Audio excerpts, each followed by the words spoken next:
మొదటిసారి జపాన్ వెళ్లిన వారు ఆ దేశం ఇంత శుభ్రంగా ఉందేంటి అని నోరెళ్లబెట్టి చూస్తూ ఉండిపోతారు. రోడ్ల పక్కన చెత్త కుండీలు కానీ, రోడ్లు ఊడ్చేవారు కానీ లేని విషయం గుర్తిస్తారు. ఇవేమీ లేకుండానే ఇంత శుభ్రంగా ఉందేంటి అనుకుంటారు. కొద్దిసేపటికే వారికి సమాధానం దొరికేస్తుంది. ప్రజలే ఎవరికి వారు పరిసరాలను శుభ్రంగా ఉంచుకుంటున్నారని అర్థం చేసుకుంటారు.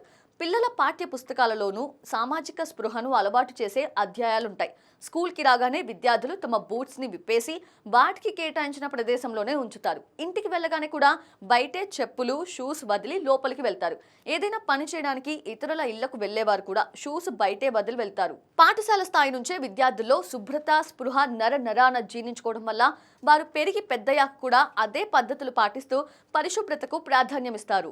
జపాన్లో శుభ్రతకు ఎంతటి ప్రాధాన్యమిస్తారో, ఎంత త్వరగా చేస్తారనే విషయాల్లో కొన్ని ఉదాహరణలు ప్రపంచవ్యాప్తంగా వైరల్ అయిన సందర్భాలు ఉన్నాయి.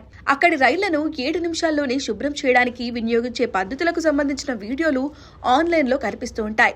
ప్రతిరోజు ఉదయాన్నే 8 గంటలకు ఆఫీసులో పనిచేసేవారు, దుకాణదారులు తమ పరిసరాలను శుభ్రం చేస్తారు. ప్రతి నెల కొందరు చిన్నారులు కూడా స్వచ్ఛందంగా ముందుకొచ్చి తాముండే ప్రాంతాన్ని శుభ్రం చేసే బాధ్యతను తీసుకుంటూ ఉంటారు. ఇక జపాన్లో కరెన్సీ నోట్లు కూడా తలతలలాడుతూ ఉంటాయి.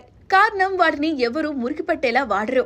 దుకాణాలు, హోటళ్లు, టాక్సీల్లో డబ్బు చేతులు మారదు. డబ్బు అందుకోవడానికి ఒక ట్రే ఉంటుంది, అందులో ఉంచుతారు. జలుబు, దగ్గు, ఇతర ఇన్ఫెక్షన్లతో ఎవరైనా బాధపడితే వారు మాస్కులు ధరిస్తారు. ఇతరులకు ఆ వైరస్, బ్యాక్టీరియా సోకకుండా చూడడం తమ బాధ్యతగా భావిస్తారు. ఇదంతా జపాన్ వాసులకు ఒక్క రోజులో అభ్యంతి కాదు. వారు తరతరాలుగా శుభ్రతకు అంతటి ప్రాధాన్యమిస్తున్నారు. జపాన్లో అడుగుపెట్టిన తొలి ఆంగ్లేయుడు విల్ ఆడమ్స్ తన జీవిత చరిత్రలోనే ఈ విషయం ప్రస్తావించారు. 1600 సంవత్సరంలో జపాన్లో అడుగుపెట్టిన ఆయన అనంతరం తన జీవిత చరిత్రలో జపాన్ ప్రభువులు చాలా శుభ్రంగా ఉన్నారని పేర్కొన్నారు.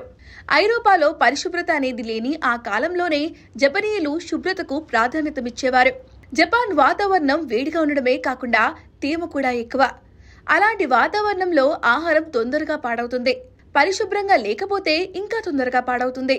కాబట్టి జపనీయులు ఆహారం, పరిసరాలు అన్ని శుభ్రంగా ఉండేలా జాగ్రత్తలు తీసుకుంటారు. జపాన్ ప్రజల పరిశుభ్రతకు బౌద్ధం కూడా ఒక కారణం.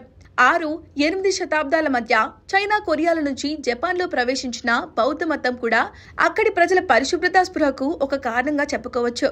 బౌద్ధంలో శుభ్రతకు అత్యంత ప్రాధాన్యత ఇస్తారు. శుభ్రపరచడం, వంట చేయడం వంటివన్నీ కూడా ఆధ్యాత్మిక కసరత్తులాగానే భావిస్తూ ఉంటారు. దాన్ని ధ్యానంతో సమానంగా చూస్తారు. అయితే బౌద్ధ మతాచరణ ఎక్కువగా ఉన్న దేశాలన్నీ జపాన్లా శుభ్రంగా ఉంటాయన్న గ్యారంటీ లేదు. జపాన్ వాటికంటే భిన్నంగా ఉండడానికి కారణముంది. బౌద్ధ మతం జపాన్లోకి రావడానికి ముందే అక్కడ షింటో అనే మతం ఉంది. అందులో జపనీయుల ప్రత్యేక గుర్తింపు అనేది ఆత్మగా మలుచుకోవాలని ఆ మతం చెప్తోంది. అంతేకాదు, ఆ మతంలో శుభ్రత గుండెకాయ లాంటిది. కాబట్టి అప్పటికే పరిశుభ్రతకు ప్రాణమిచ్చే జపానీయులను బౌద్ధం మరింతగా శుభ్రత వైపు అడుగులు వేయించింది.